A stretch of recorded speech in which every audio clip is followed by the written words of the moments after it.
The biggest. The heaviest. Fuck. It's stuck on the truck. The most. And the most expensive goods on Earth. Everything people can move. On land. On water. And in the air. Record-breaking, stunning, global. They are mega transports.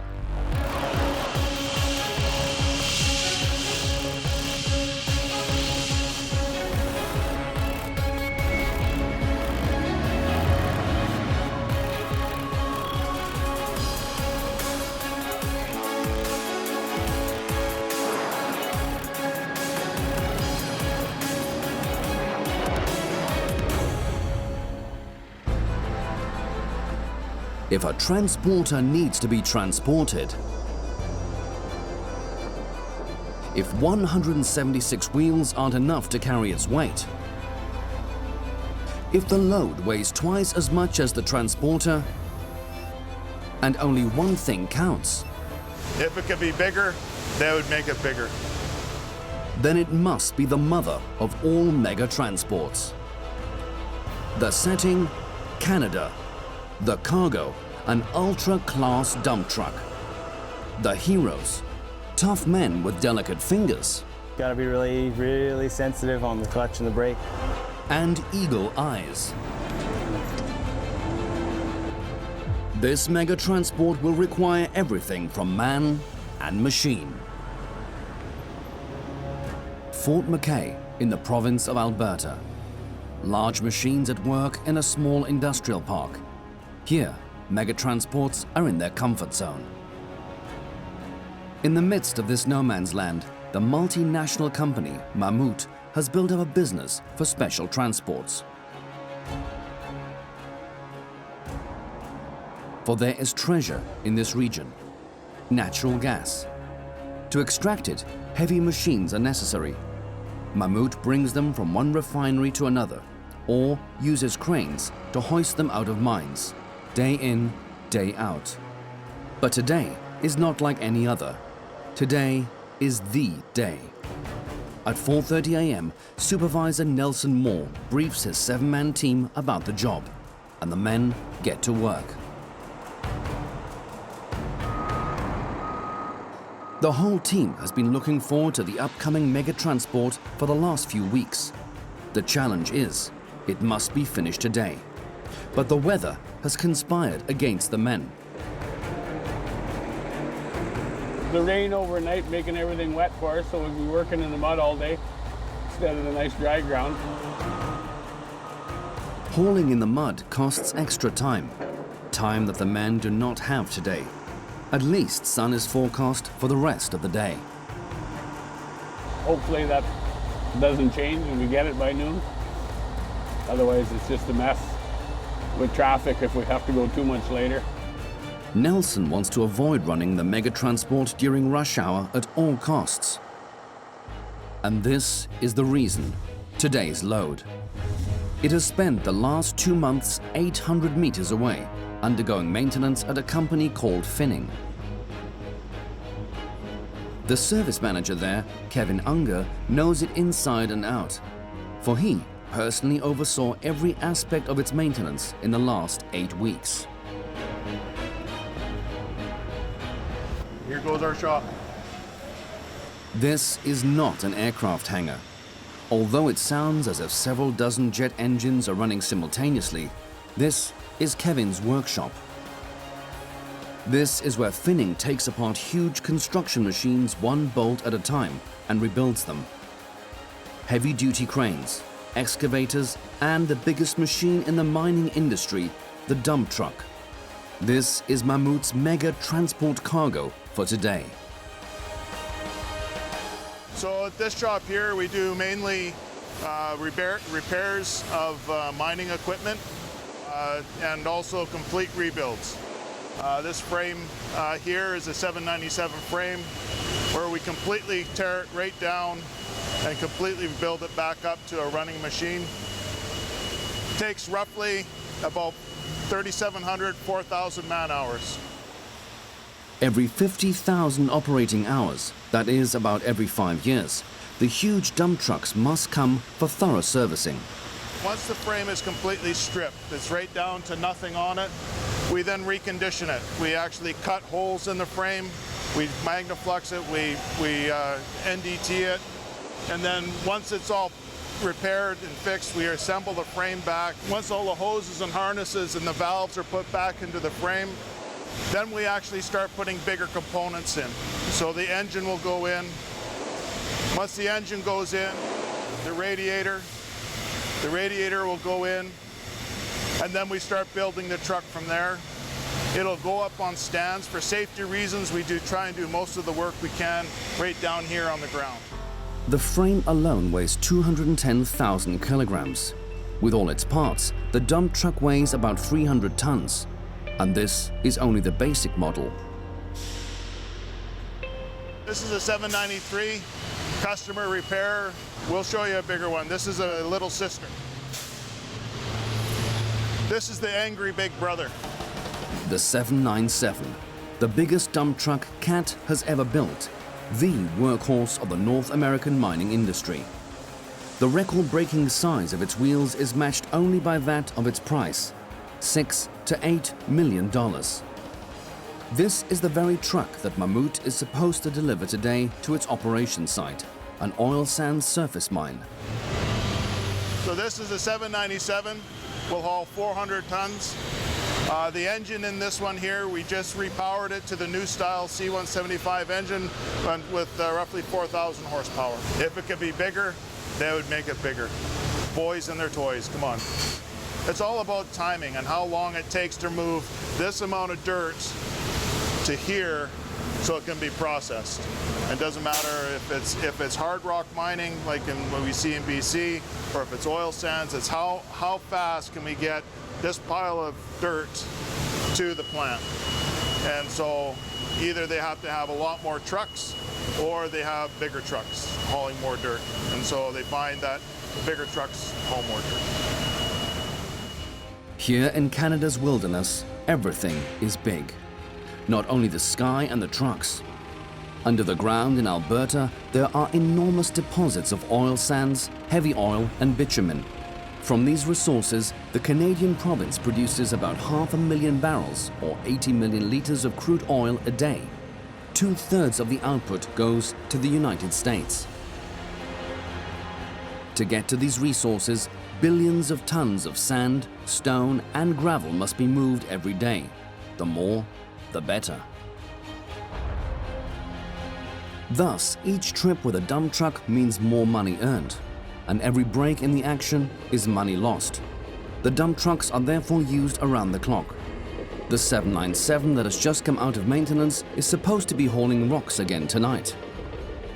For this to happen, it must somehow get to its place of work. It manages the 800 meters through the industrial park to Mammoet's central office on its own power. For the rest of the way to the mine, on the highway, the 797 must be transported on a trailer. After about 3 kilometers, the mega transport must turn at a traffic light. Then it's straight ahead to the mine. So why doesn't the dump truck make the 7-kilometer journey on its own wheels? There's no roads here that you could take this on the road, on the highway. It's too big and it's too heavy. Because of the footprint of how the tires are here, all of that weight's on actually a small patch of ground. And the roads here aren't designed for that. And it's better in the wintertime when everything's frozen, but right now everything is soft. So this would leave quite the groove in the pavement if we're trying to drive in the summer times. With the truck's 300 tons distributed over only 4 wheels, the road would not be able to withstand the weight. Like an elephant standing on 4 juice boxes, the pressure on the 4 small patches of the ground would immediately burst the asphalt. Thus, transport companies must either reduce the weight of the load or distribute it. Usually, the dump trucks are dismantled with the bed, frame and wheels transported in 7 individual trips and then reassembled at the end. But Mammoet does it differently. It is the only company in the world that offers the so-called one-piece solution. And only this trailer makes it possible. The company's showpiece. 22 axles, each with 8 wheels. Each axle hydraulically controlled and steered. To save the customer time and money, it carries dump trucks on its back in one piece, even the 797. The idea is to distribute its 300 tons across the 32-meter-long trailer. But not even this length suffices to bear the dump truck's load. Not for nothing does the CAT 797 belong to the Ultra class, the all-star league of dump trucks. Supervisor Nelson Moore's men have already been working on the trailer for 3 hours, bolting, loading, riveting. Their goal, to make one trailer out of 2.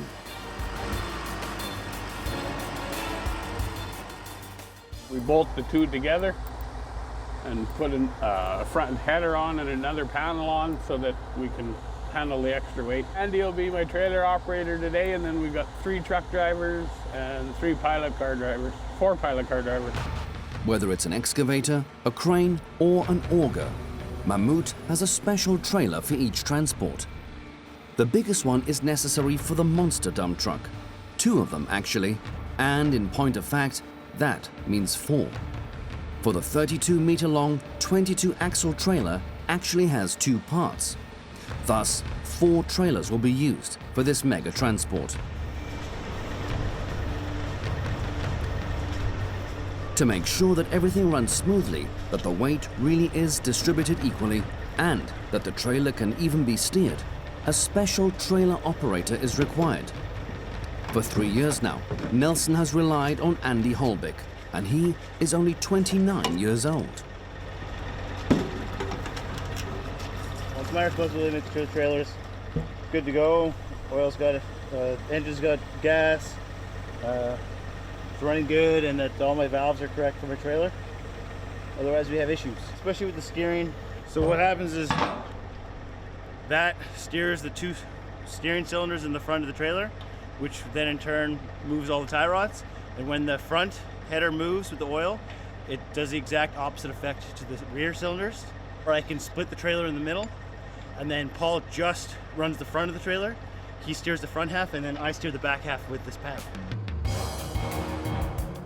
It is just about impossible for one person to steer the 32-meter trailer around corners. If, for example, the tractor drives in reverse, the first part of the trailer responds normally.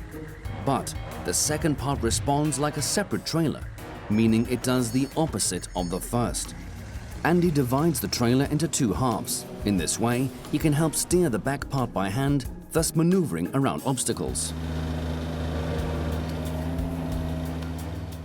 The trailer's hydraulics are another important factor in making the transport work without causing all kinds of damage.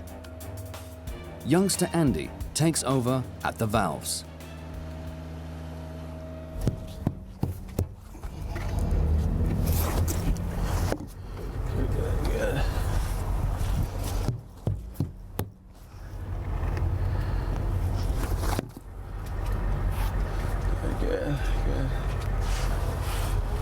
I'm just checking my valving, making sure that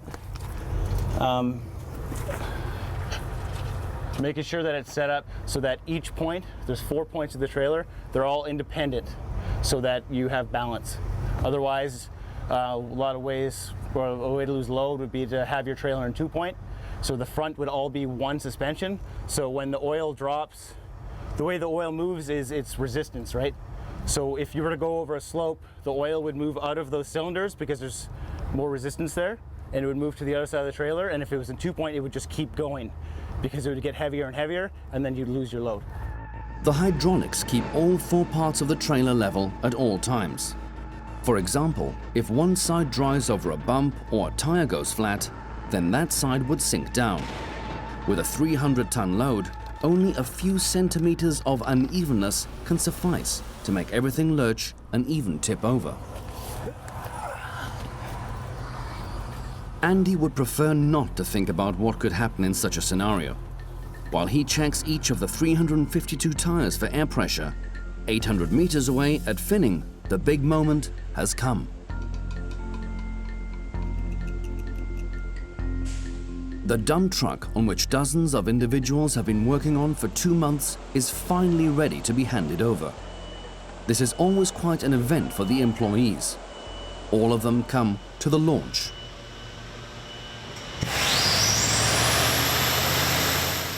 "12 horsepower are used for the ignition. That's how much the starter has all by itself.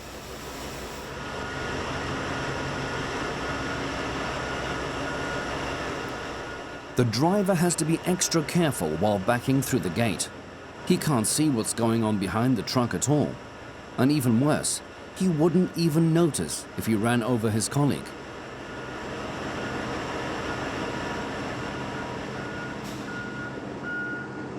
The 797 is supposed to be back hauling rocks tonight. After that, it will be in use around the clock, 24 hours a day, 7 days a week.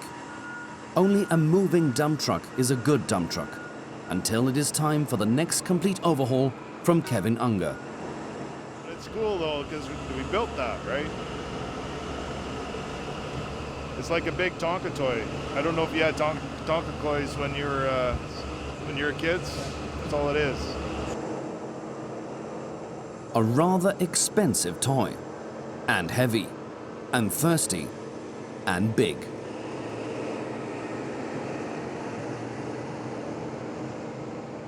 Here on the lot, the 797's true size can finally be appreciated.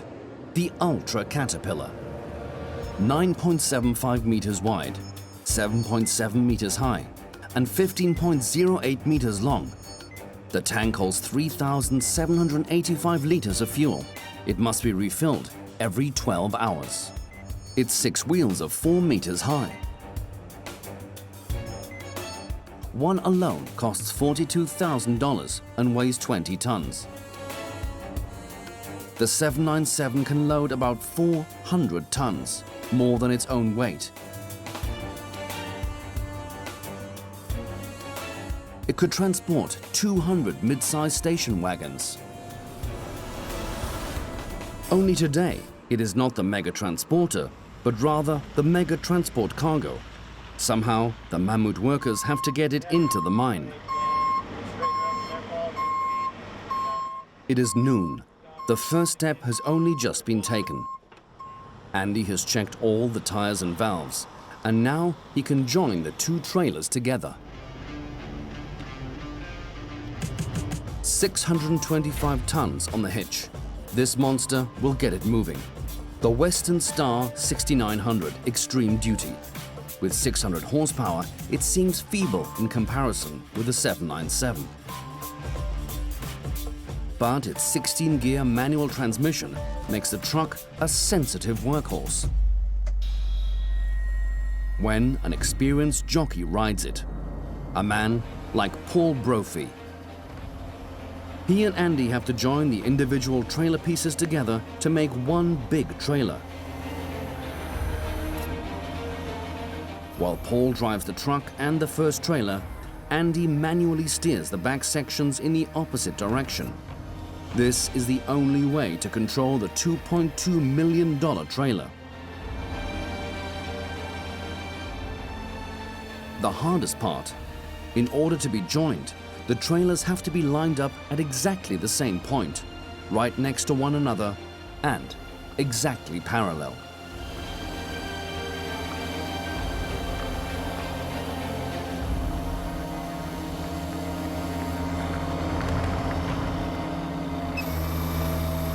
All right, Paul, I'm gonna take a little bit off and just go straight from there. We'll get another set of eyes up front before we get too close. Yeah, I'm here, Andy. Oh, Ken, poor Ken. Okay.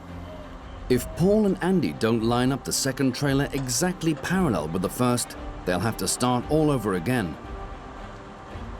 1 centimeter of distance at the front can mean a whole meter at the back.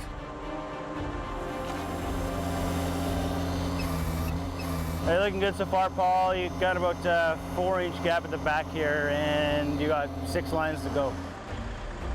Like when buying and assembling a bike, a bookshelf or a grill, trouble starts right away when the holes are pre-drilled, but the last screw doesn't fit because the hole is 1 centimeter off.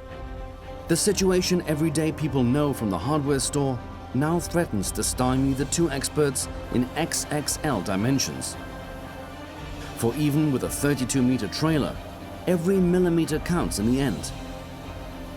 Here too, the last bolt might not fit.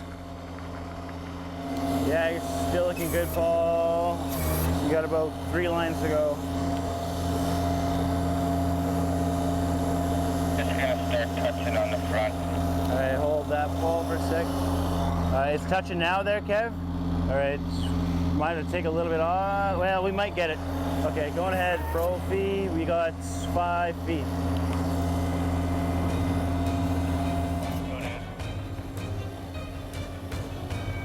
Something is not right. What do you need, Andy?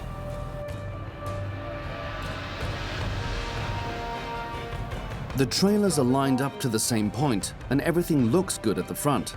But as feared, the trailer is the tiniest bit askew. So at the back, holes and bolts don't match up anymore. The mega trailer won't come together like that.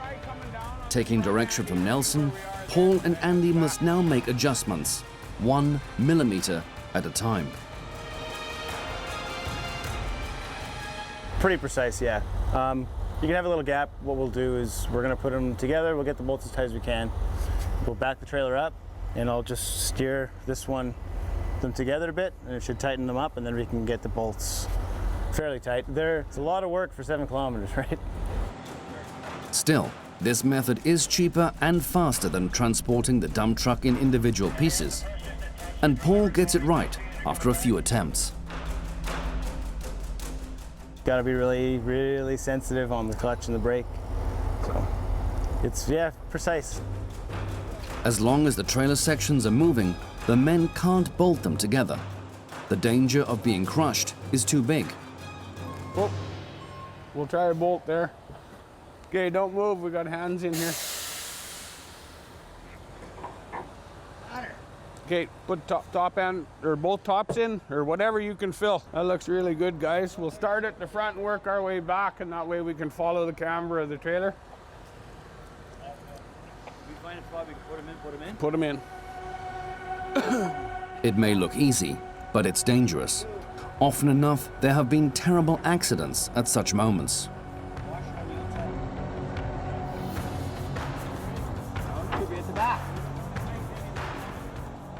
Yeah, the teamwork is incredibly important here, because in here you could lose a finger pretty easy if you're not talking to the operator and communicating with somebody. Everything goes fine today. No crushed fingers. But the operation took longer than planned. The men are already 1 hour behind schedule, and the true challenges are still far ahead. Although one lies right around the corner.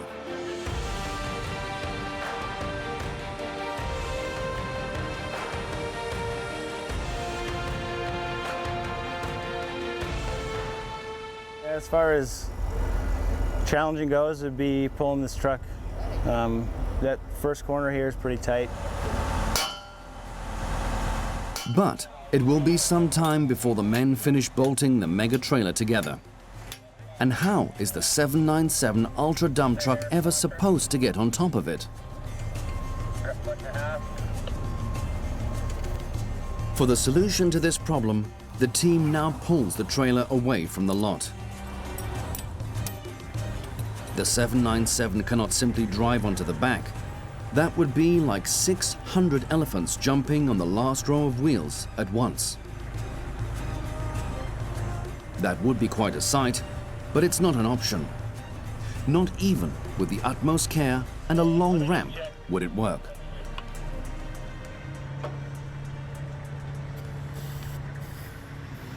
Mammoet's engineers have thought of something better, a solution unique around the world, the mobile jack-up platform. A frame that can lift itself. even with a dump truck's weight on top. Only not very high. But it doesn't have to go high.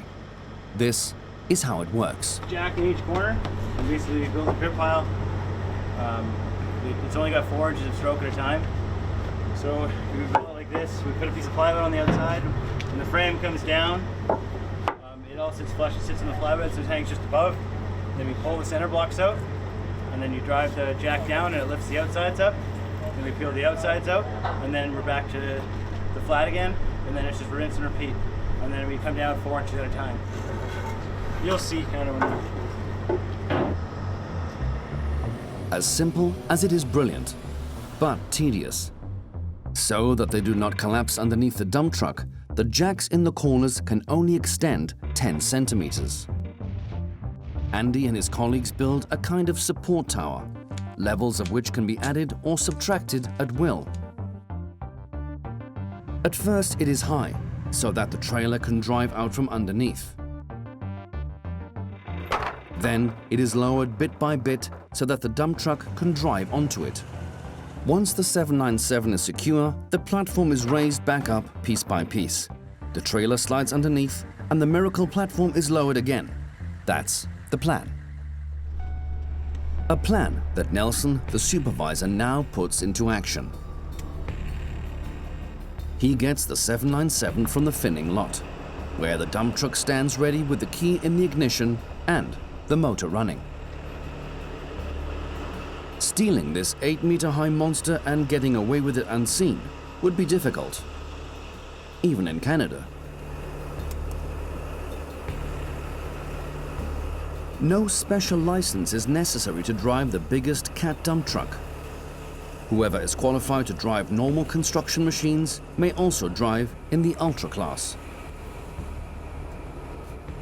The very first thing Nelson does is extremely important, opening and closing the 14-meter-long bed. Better safe than sorry. Nelson does not know that the 797 has just been driven out of the dry hangar. I don't know how long the truck's been sitting outside. So if it's sat out there for a couple rainstorms, it could have a lot of water in this one. Your chance for it to get sloshes. With a volume of 213 cubic meters, every small steering motion would mean an enormous shift in weight. It's like a big car. It steers as easy as the car does. And that's it. That's how Nelson likes to think of it. But with a 42-meter turning radius, restricted vision, and no feeling of contact with the road, moving this gigantic toy is nothing like driving an SUV to the supermarket. It'd be a fun truck to drive, I think, for a short term. I couldn't handle it for long term. You know, everybody thinks, well, it's a big way to go, but it'd be pretty boring after a short term.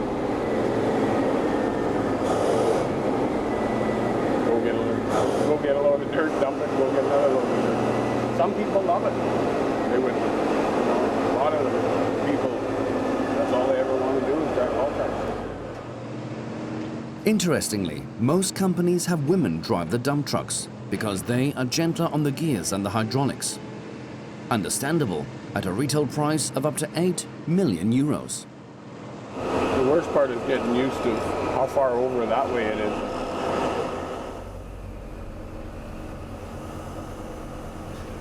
After all, the other external mirror is more than 9 meters away. No wonder the transport company has to join 2 trailers side by side in order to transport this monster. The 797 is quite fast. Even fully loaded, it can reach a high speed of 67 kilometers per hour. But that's not the only thing that impresses everyone else on the road.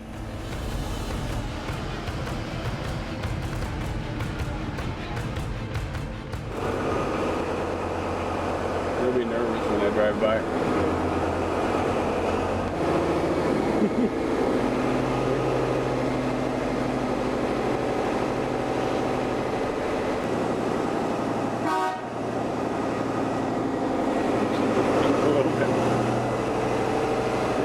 anyway.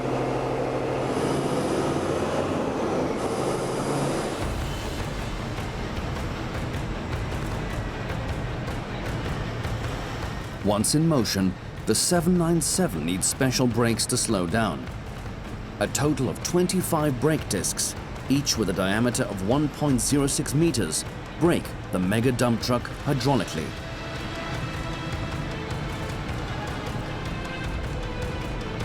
So that no tour buses get caught under the wheels, for example.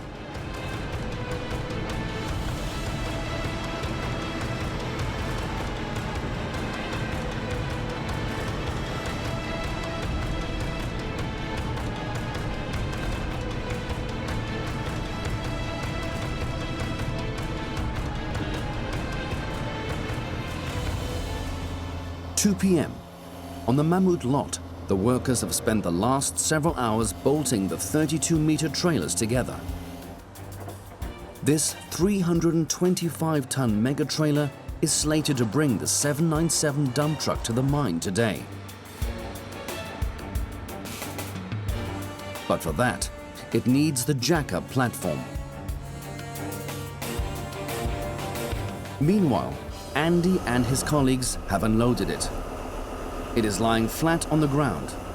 Nelson only has to drive onto it over 2 long ramps.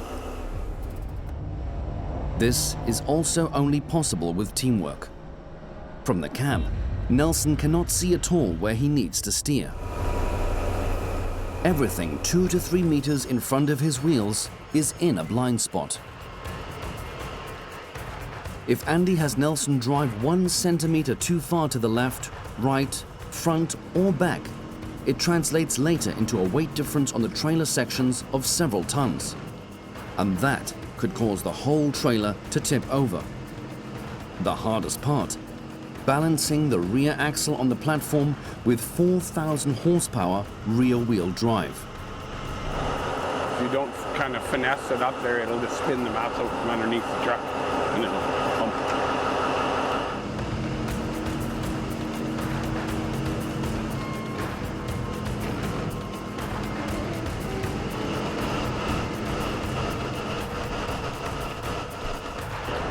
That's what locks the rear end.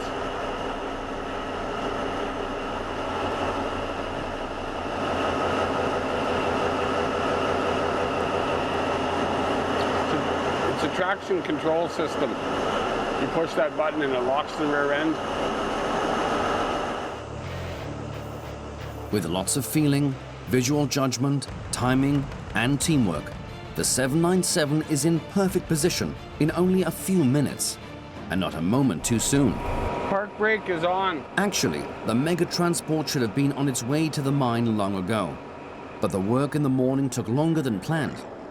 The men whose job it is to remove the traffic lights along the way are already waiting. Good day, sir. Good. Sounds like you're in your office chilling out or something. Yeah, we booked for 2:30, and then she sent me an email this morning saying your vehicle. 3:30, 4 o'clock. We shouldn't be too far out of line. A 2-hour delay. In the transport business here in Canada's mining country, no big deal. Still, the 797 is not yet on the trailer. First, the platform has to be raised up bit by bit, and then brought back down onto the trailer. So Poul, the driver, has to maneuver the trailer, 32 meters long and 9 meters wide, under the 9.4 meter wide platform. A difficult reverse parking maneuver times 10, so to speak, with only a few centimeters of leeway. I gotta hit the mark. So, yeah. Sometimes that's the mark. He's gonna put that mark on the trailer, or on the frame. I can't see where he's putting the mark, right? Somebody else will be back there at the radio and tell me what to do, you know, right or left. And hopefully we can get it first time, I hope. I hope. Alright. What can go wrong? Huh? Nothing can go wrong. You know, Mammoet. We're Mammoet, nothing could go wrong. Okay, I gotta back up. Meanwhile, Nelson, the supervisor, has taken charge of the advance party in one of the pilot pickups. And check the path, our route for today's move, just to make sure we got no obstructions or any new highway signs they put up or construction signs or any obstacles that'll give us any stress today. Although the megatransport takes up almost the entire width of the road, the route is not closed down. For Highway 63 is the lifeline of the region. It connects the mines with the towns and the commercial areas. The men themselves are responsible for safety, and normal traffic continues to flow. Once we get on the road, the challenging part is the other traffic for the most part. Just keeping them safe, basically, because not only do we have to move our load safe, we have to keep the public safe. Whether we are stopping them so that we can safely pass them or just moving them over and slowing them down so we can safely pass. Another challenge, an intersection with traffic lights. The 9-meter-high transport cannot possibly pass beneath them.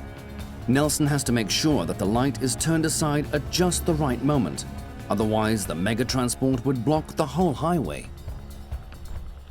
The height of these ones, we keep track of everything in our area. The height of these is only 6.2 meters, and today with the haul truck on, we're at 9.75 meters high. So we'll get the light turners out because they own the lights and it's their job to spin them. So basically they just pull the 2 pins that are holding and they'll stick a big bar in here and then they'll open it up because we were so wide and so high. I think it's a set number right now per light, but if we make them wait because of whether it's on our part or the client's part that we had to wait for the equipment, yeah, then he charges by a little more. The transport has to get moving now, and not only for financial reasons. It is already 4 p.m. In 1 hour, rush hour begins for the mine workers. At all costs, Paul and Andy must now secure the load and get the mega transport on the road.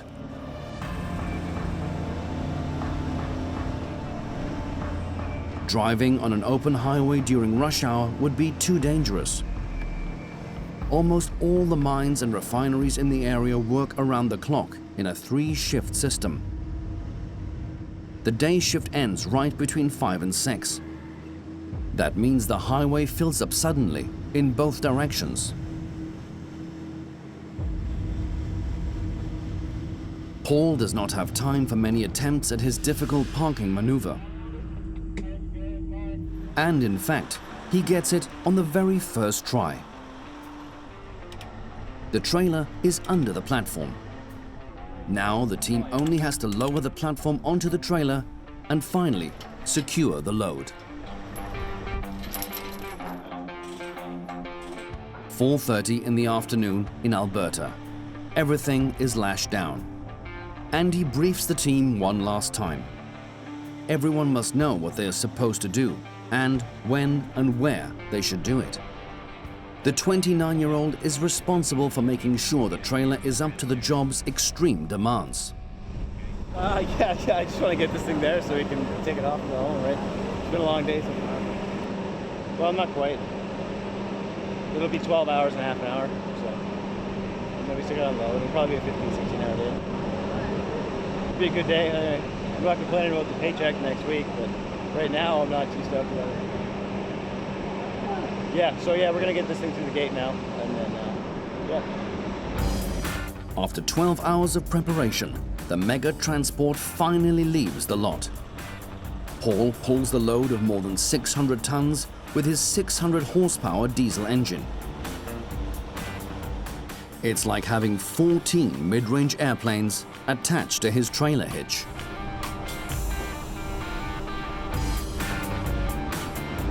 The drivers in the 2 trucks pushing from the back give a little help to get started.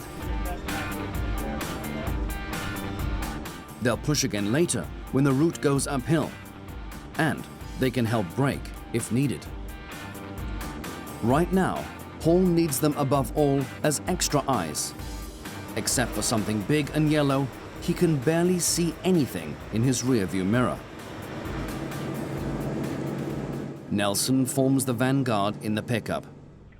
Everyone on the team, whether in the front or in the back, communicates via walkie-talkie.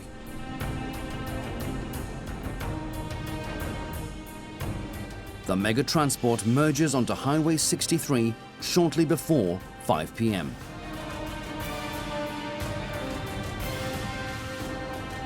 And Paul steps on the accelerator right away. He blasts down the highway with a mega transport at over 40 kilometers per hour, with 600 tons of steel on his back. You gotta pay attention all the time. It's like, you know, there's a lot behind you, right? But they have good pilots. They keep an eye for me, so they watch all around all the time. So that's good. You gotta trust them guys. Because I can't see everything, right? So you have to really trust those guys to watch for you. What is more, Paul must have faith above all that the men will stop the traffic coming from ahead and behind, or at least try. Many drivers disregard the warning lights and stop signs and simply keep on driving. Nelson has had some crazy experiences. Some days they couldn't be any better. They'll just pull over and keep moving. And then the odd day you'll get people, especially with something like this, it's big and grandiose, they'll stop and they want to take pictures and videos, not remembering that there's people coming up behind them at 50 and 60 miles an hour. And that's where it gets scary, because whether people are distracted or not coming down the highway, they're not watching. There's a lot of traffic on the driver's side here, Andy. And 4, yeah, I see them. Right now you got a good line on them, Paul. And I wouldn't go any more to your swamper, or else you'll kind of be hanging off the pavement. Speak of the devil. An entire caravan has ignored the signs on the route and has entered the highway. Some get out of their cars, take pictures. Others just keep driving.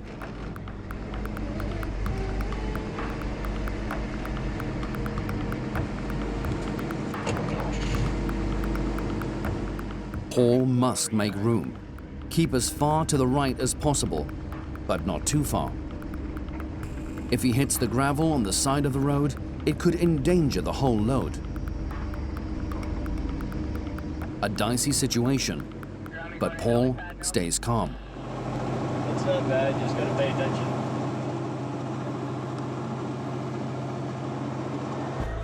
It's almost impossible to believe, but the trucking pro has been in situations like this on Canada's highways in which a car has tried to pass from behind.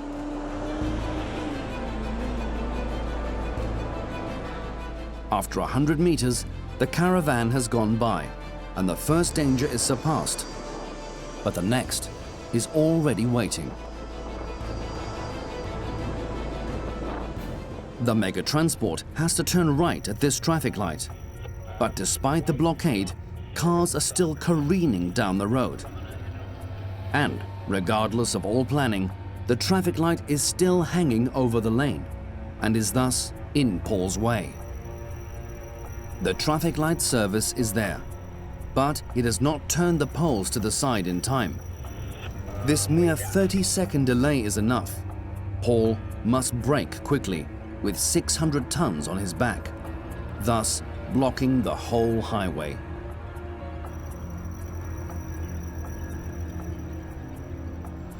To manage the situation, Nelson quickly takes care of the traffic light and plays traffic cop.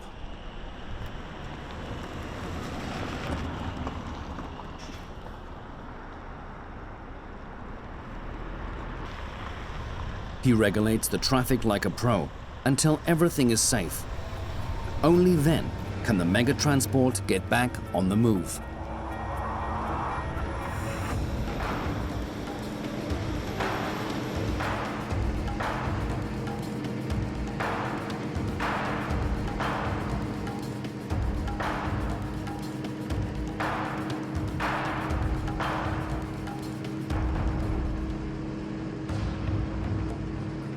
Poul also makes the right turn with the utmost precision.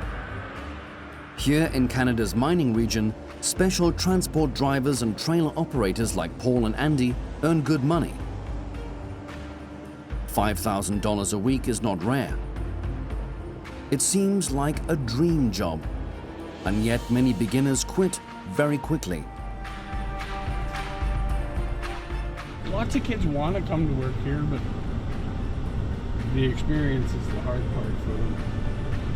If you think you're coming to work here to be a truck driver, some of them do, but it's a lot of, in our region, a lot of labor-intensive work. Most of the workers in the area come from all over Canada and the United States.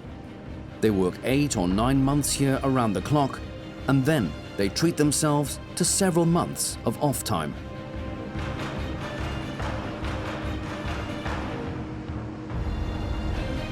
The cost of this extremely laborious and only 7-kilometer-long mega transport varies and is an industry secret.